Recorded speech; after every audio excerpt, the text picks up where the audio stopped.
वो खान साहब का है। तो एक लोग हमारे यहाँ बदकिस्मती से जर्नलिज्म को ये बना दिया गया, उनकी क्रेडिट भी खत्म हो गई। यही कश्मीर में भी है। आप तो यहाँ रहते हैं, यहाँ बहुत सारे ऐसे इदारे, ऐसे सारे सहाफ़ी, यहाँ के चैनल हैं, उन लोग कहेंगे छेड़ो यार, ये तो उधर उनकी जबान बोल रहे हैं। तो एक तो मैं इस बात से कहूँगा कि दो मेल का नाम एक इंडिपेंडेंट चैनल की हैसियत से आता है। इरम शेख साहब से तो खैर मेरी ऑन स्क्रीन भी बात होती रहती है, और इसीलिए मैं गालिबन आपने नहीं देखा होगा, मैं अवॉइड करता हूँ ये जो आपका सोशल मीडिया है इस पर आने को, क्योंकि फेसलेस होता है। ये न सिर्फ सोशल मीडिया समझे, बल्कि एक तरह का हमारा जो चैनल है इसको आजाद कश्मीर में एक आजाद कश्मीर के कौमी चैनल के हवाले से कंसिडर किया जा रहा है, और इसकी एक अपनी पहचान है यहाँ आजाद कश्मीर के अंदर। न सिर्फ बल्कि हमारे इस चैनल को कश्मीर के उस पार इंडिया में हमारे तकरीबन 40,000 से ज्यादा फॉलोअर हैं। देखिए, ये जो कश्मीर का मसला एक बहुत गंभीर है, और उसको मैं फिर आपसे कहा कि मैं अगर किसी एक सियासी पार्टी के हवाले से बात करूं, यानी ये बात है कि कश्मीरियों ने जितनी बड़ी कुर्बानी दी है, और मैंने कहा जब श्रीनगर जाता हूं तो वो लोग जहां 7 लाख फौजें हैं, जिस आजादी से, जिस जुर्रतमंदी से 60,000 का 1 लाख के करीब शहीद हो गए हैं, पूरी सिर्फ जेल है, उसका आप तस्वुर भी नहीं कर सकते।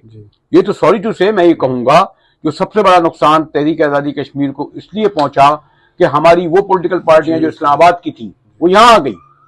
उस यानी मतलब पीपल्स पार्टी हुई या नून लीग हुई या जमात उलमा इस्लाम हुई या तहरीक इंसाफ हुई, या इन पार्टियों को यहां ना ही आना चाहिए था। यही नहीं बल्कि वो अपनी पॉलिटिक्स लेके आए। यानी आपके नजदीक उन पार्टियों ने यहाँ जो पाकिस्तान की कौमी पार्टियां हैं, उन्होंने यहाँ अपनी पार्टियां जमातें काम करके तो तहरीक आजादी कश्मीर को एक लिहाज से नुकसान पहुंचाया। नहीं, बहुत गार्डेड लफ्ज़ में कहूंगा, खुदा ना करे कोई भी नुकसान नहीं पहुंचाना चाहता, वो होंगी, लेकिन मैं इसमें कर रहा हूँ कि जो मोदी ने गलती करी उसको नुकसान होना। आज आप देखें, मोदी को शख्स को समझ में आ गया कि मैंने अपना टाउट जब बिठाया तो कितना नुकसान हुआ। आज शेख अब्दुल्ला, इनसे आप लाख इख्तिलाफ करें, लेकिन मैं समझता हूँ कि उस वक्त जो जद्दोजहद शेख अब्दुल्ला उनके साथियों ने की, जो उस कॉन्फ्रेंस ने, उनके पोता वहां बैठा हुआ है, इसलिए कि दुनिया को उन्हें दिखाना था। और हमने जब मैं ये कहता हूँ ना, इवन ये कि आप एक पीपल्स पार्टी या नून लीग या तहरीक इंसाफ, उनके जो आपने उनके एक तो ये क्यों है मिनिस्ट्री, भाई मिनिस्ट्री बराए कश्मीर क्यों, वो आप 5वां सूबा क्यों बनाना चाहते हैं इस सूबे को? इन लोगों ने इतनी कुर्बानियां दी हैं, ये इनमें क्वालिटी है, कैपेबिलिटी है, माशाल्लाह शहर इतना अच्छा है, और आज जो उनकी हिम्मत मोदी को इसलिए नहीं होती। मैं अभी इरम शेख के साथ गया था।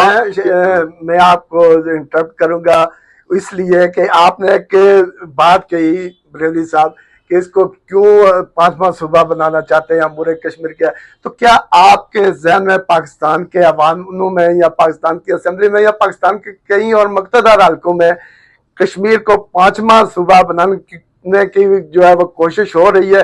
क्योंकि आप बखबर जो हो नहीं कोशिश की गई जी, हो नहीं कोशिश की गई। अगर मैं नाम लेना, मैं आपने क्रेडिबिलिटी होती है, मतलब एक पीर पार्टी की खातून थी, वो यहाँ के जो वज़ीर आज़म थे उनके साथ ऐसा सलूक करती थी जैसे कोई वो बाहर बैठा हुआ उनका क्लर्क है। जी। एक और यहाँ ऐसे लोग लाग, कोई लंदन से मुशीर आके यहाँ बैठ गया, वो पता चला कि यहाँ की गाड़ियां, यहाँ की पुल लेके वो इस्लामाबाद में बैठा हुआ है।